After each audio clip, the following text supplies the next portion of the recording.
నమస్తే. ఇన్నాళ్ళు నన్ను సపోర్ట్ చేస్తూ, ఎంకరేజ్ చేస్తూ మీ ప్రేమని నాకు అందిస్తున్న ప్రతి ఒక్కరికి కృతజ్ఞతలు. అలాగే ఈ వీడియో కూడా ఖచ్చితంగా మీకు ఉపయోగపడుతుంది. లైక్, షేర్ అండ్ సబ్స్క్రైబ్ చేసి మీ సపోర్ట్‌ని నాకు అందించండి. అలాగే ఈ వీడియో పట్ల మీకున్న అభిప్రాయాన్ని కామెంట్ సెక్షన్‌లో కామెంట్ చేసి తెలియజేయండి. ఇప్పుడు వీడియోని చూద్దాం. నమస్తే. Welcome to our channel. నేను పద్మిని. ప్రస్తుతంతో పాటు ప్రముఖ ఆధ్యాత్మికవేత్త, వాస్తు జ్యోతిష పండితులు, ప్రముఖ న్యూమరాలజిస్ట్ తనుష్క గారు మనతో పాటు ఉన్నారు. మాట్లాడదాం. నమస్కారం అండి. నమస్కారం. తనుష్క గారు, ఒక సమస్య చాలా మందిని వెంటాడుతోందండి. ఈ మధ్య బాగా పెరిగిపోయిందా ఈ సమస్య అనిపిస్తోంది. ఎందుకంటే అప్పులు చేసేయటం ఒక సమస్య, ఎవరికో పాపం అవసరానికి పాపం అడిగితే ఇచ్చామండి, మా డబ్బులు బ్లాక్ అయిపోయాయి, ఏం చేయాలో తెలియట్లేదు. దానివల్ల మేము చాలా ఇబ్బందులు ఫేస్ చేస్తున్నాము. ఒక్కొక్కళ్ళు అయితే చెప్తుంటారు, హస్బెండ్ తెలియకుండా ఇచ్చామండి, మా డబ్బులు రావట్లేదు, ఇంట్లో చాలా నరకంగా ఉంది, అసలు మా భార్యాభర్తలు విడిపోతామా అన్న పరిస్థితుల్లో ఉన్నామండి అన్న వాళ్ళు అసలు ఆశ్చర్యంగా అనిపిస్తుంది. అవును, భార్యాభర్తల మధ్య ఈ అరమరికలు ఏమిటి, అసలు తెలియకుండా చేయటం ఏమిటి అనేది ఆశ్చర్యమే. అవును, డెఫినెట్ గా అట్లాంటివి ఇద్దరు ఒకటే కాబట్టి ఒక మాట మీద ఉండాలి. ఎండ్ ఆఫ్ ది డే అది చాలా సెన్సిటివ్ అండ్ డెలికేట్ ఇష్యూ. ఇట్లాంటి తప్పులు చేయకుండా ఉండాలి ముందు. ఆయనకు తెలిసే ఏ పనైనా మనం చేయాలి, మనకు తెలిసే వాళ్ళు ఏ పనైనా కదా. సరే, ఓకే, ఆల్రెడీ జరిగిపోయిందండి, ఇప్పుడు ఏం చేయమంటారు? మాకు రెమెడీ కావాలని అడుగుతారు డెఫినెట్ గా. మరి ఇరుక్కున్న డబ్బులు తిరిగి రావాలి అని అంటే ఏం చేయాల్సి ఉంటుంది? అసలు ఎందువలన జాతకంలో తెలుస్తుందండి వీళ్ళు డబ్బులు ఇచ్చి ఇరుక్కుంటారు అనేది తెలుస్తుందా? తెలుస్తుంది. యాక్చువల్ గా ఇది వచ్చి మనం క్లయింట్ ఇంత ముందుగా మాట్లాడిన ఒక క్లయింట్ సేమ్ ఏమిందంటే, వీళ్ళకి యాక్చువల్ హస్బెండ్ వైఫ్ ఎవరికి అంత తొందరగా నమ్మి ఇవ్వరు.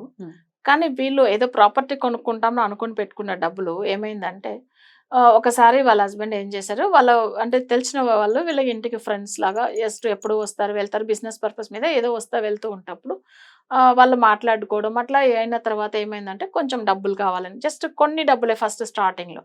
తర్వాత వాళ్ళు అడిగినప్పుడంతా వీళ్ళు ఇవ్వడం స్టార్ట్ చేశారు. అంటే వాళ్ళకి అర్థం కాలేదు, వాళ్ళు అడిగితే ఎంత అడిగినా ఇవ్వడమే అప్పులు. సో ఇస్తూనే ఉంటారు, బట్ రిటర్న్ అయితే వీళ్ళు లేదు, మీరు ఇప్పుడు ఇది ఇస్తేనే నాకు ఆ ప్రాబ్లం సాల్వ్ అయితే నేను అప్పుడే మళ్ళీ మీకు రిటర్న్ ఇవ్వగలను.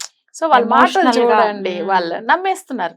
బట్ వీళ్ళు అదే అంటుంది ఆమె, యాక్చువల్ గా మా హస్బెండ్ ఇలాంటి పనులు చేయరు, ఎందుకు అట్లా నమ్మి ఇచ్చేసారో తెలియదు తనకు అట్లా అని. బట్ ఎంత వెళ్ళి అడిగినా లేదండి, మీరు అసలు ఏం లేదు, ఈ డబ్బులు ఇచ్చిన తర్వాతనే నాకు మళ్ళీ వేరే ఈ బిజినెస్ క్లిక్ అవుతుంది, నేను ఇస్తాను. బట్ మీరు అంటే అడిగినట్టుగా ఇంట్రెస్ట్ కానీ అసలు మీరు తీసుకున్న డబ్బులు అవన్నీ నేను ఇవ్వగలుగుతాను. బట్ ఇట్లా ఇసి కొన్ని సంవత్సరాల తర్వాత ఏమైతుందంటే, ఒక 1 year తర్వాత వచ్చిన డబ్బులంతా తీసుకుని ఆ ఇంట్లో నుంచి వాళ్ళు వికెట్ చేసి వెళ్ళిపోయారు, ఎక్కడో అబ్స్కాండ్ అయిపోయారు అసలు. బట్ దీనికి వీళ్ళు ఏమైంది, జాతకం చూస్తే అసలు చూడగానే అర్థమైపోతుంది, వీళ్ళు రుణం అంటే కుజ హోరాలతో మాట్లాడతాం, మనకు అనుకోకుండా హోరా వస్తుంది, చూస్తాం. ఇది వచ్చి డబ్బుల గురించి మీరు ఒకటి అప్పులు ఇచ్చి ఉండొచ్చు, లేదు మీకు రావాల్సిన డబ్బుల గురించో, లేదు మీరు ఇవ్వాల్సిన అప్పుల విషయమో మాట్లాడవచ్చు. బట్ ఆ టైమింగ్ వచ్చిందండి, బట్ ఇక్కడ రుణ బాధలు ఉంది, బట్ మీకు రావాల్సిన పేమెంట్ అయినా అది అప్పుల కిందకి వస్తాయి. బట్ అయితే చెప్తే అవును మేడం మీరు చెప్పింది కరెక్ట్. బట్ మా దగ్గర కొన్ని వాళ్ళకి యాక్చువల్గా వాళ్ళ దగ్గర తెలిసిన వాళ్ళు, ఇది ఇంకొకటి వేరే వాళ్ళు టెనెంట్ కూడా వాళ్ళ ఓనర్ దగ్గర తీసుకుని వెళ్ళిపోయిన వాళ్ళు కూడా టెనెంట్ కి ఇచ్చారా? అట్లా కూడా ఉంటుంది, హెల్ప్ చేయాలన్న ఉద్దేశంతో ఇస్తారు పాపం. అవును, అయిపోతే చాలా మంది ఇలా జరుగుతుంది. బట్ ఇట్లా జరిగిన క్లయింట్స్ కూడా మనం చూసి ఉన్నాము. కానీ ఏంటంటే కొన్ని క్లయింట్స్ ఎట్లా ఉంటారంటే, అసలు చూడండి, వాళ్ళు నమ్మేస్తారు, పాపం నమ్మి ఇచ్చారు, బట్ అది రిటర్న్ ఇవ్వట్లేదు వీళ్ళు. బట్ అయితే ఇవన్నీ మరి ఎలా సాల్వ్ చేసుకోవాలి? బట్ వీళ్ళకి ఎందుకు అప్పులు బాధ వస్తుంది? అంత ముందుగా ఇంత మరీ అసలు చాలా స్ట్రిక్ట్ గా ఉండేవాళ్ళు ఎలా డబ్బులు ఇచ్చేస్తారు? కొన్ని టైమింగ్ బాగాలేకపోతే చూడండి, అసలు వాళ్ళు అంత ఈజీగా నమ్మేసారు, ఇచ్చేస్తారు, బట్ ఆ డబ్బులు రిటర్న్ రాదు. ఇప్పుడు మొన్న నేను ఒక జాతకం చూసాను, తన దగ్గర వచ్చిన అసలు వాళ్ళ రిటైర్మెంట్ పేమెంట్ అన్నీ కూడా తను తెలిసిన ఒక ఫ్రెండ్కి ఇచ్చేసాడు, బట్ ఆ మనీ రానే లేదు.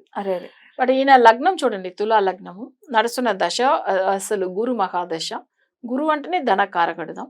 బట్ ఆయనకు ఆ టైమింగ్ లో శుక్రుడు శత్రువు అవుతాడు. శుక్రుడు 6th house లో మీన రాశిలో ఉన్నాడు. తులా లగ్నము, మీన రాశి అంటే స్ట్రాంగ్ పొజిషన్ లో ఉన్నాడు కదా. కానీ ఒక విషయం మనం ఆలోచన చేయవాల, 6th అనేటప్పుడు శత్రువు ప్లేస్, ఇంకొకటి లగ్నానికి అధిపతి అయిన శుక్రుడు శత్రువు అవుతాడు ఆ టైమింగ్ లో. అప్పుడు అక్కడ ఏమైందంటే, వాళ్ళ జాతక పరంగా ఆ మనీ చాలా వచ్చిన మనీ అస్సలు వెళ్ళిపోయింది, బట్ రిటర్న్ రాలేదు.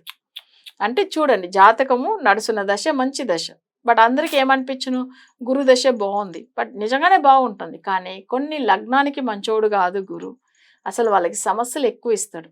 అప్పుడు ఏమైతుందంటే ఆ రుణ బాధలు అనేది ఆ టైం బాగా లేకుండా వాళ్ళు ఇచ్చేసారు. బట్ ఎన్ని సంవత్సరాలు మంచిగా చేసుకున్న వాళ్ళు ఎందుకు ఆ టైం అంటే ఆ దశ వచ్చినప్పుడు మాక్సిమం చూడండి గురు మహాదశలో ఎక్కువ చాలా సఫర్ అయిన వాళ్ళు శుక్రుడు అంతర్దశలోంచి అస్సలు ప్రాబ్లమ్స్ కంటిన్యూ అవుతా ఉంటది.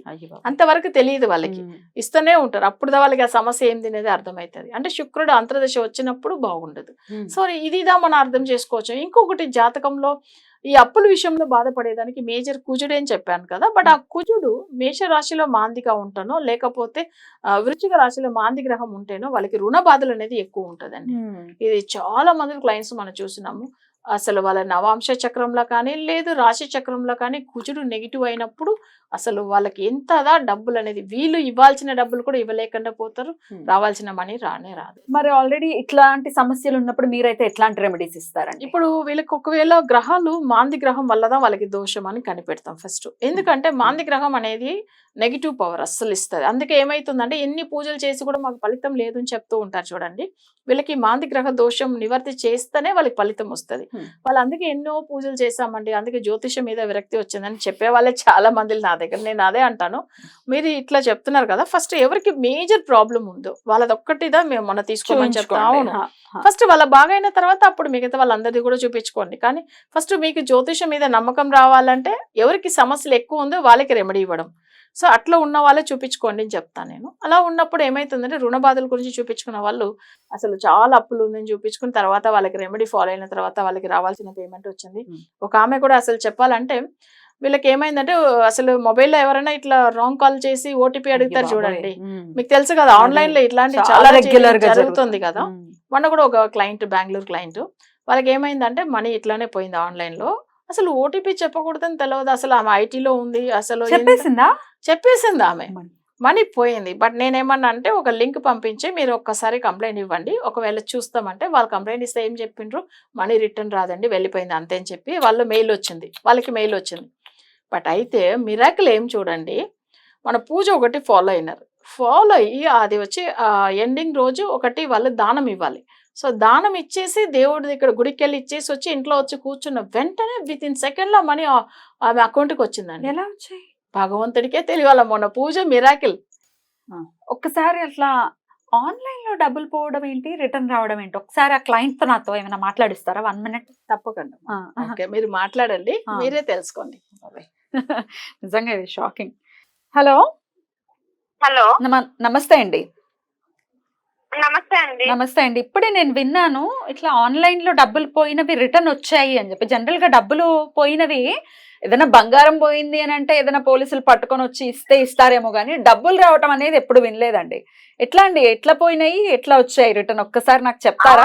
నాకు కూడా యాక్చువల్ గా అయితే అది ఒక మిరాకిల్ లాగానే అనుకోవాలి. డబ్బులు అయితే నేను తెలియకుండా ఏదో నాకు ఒక లింక్ వస్తే కొరియర్ లింక్ వల్ల ఏదో క్లిక్ చేశాను, ఆటోమేటిక్ గా బ్యాక్గ్రౌండ్ యాప్ ఒకటి ఇన్స్టాల్ అయిపోయింది మొబైల్ లో. ఓకే, ఆటోమేటిక్ గా అమౌంట్ అనేది నాకు డిడక్ట్ అయిపోయింది. నా దగ్గర అమౌంట్ ఉంటే అమౌంట్ మొత్తం డిడక్ట్ అయిపోయింది.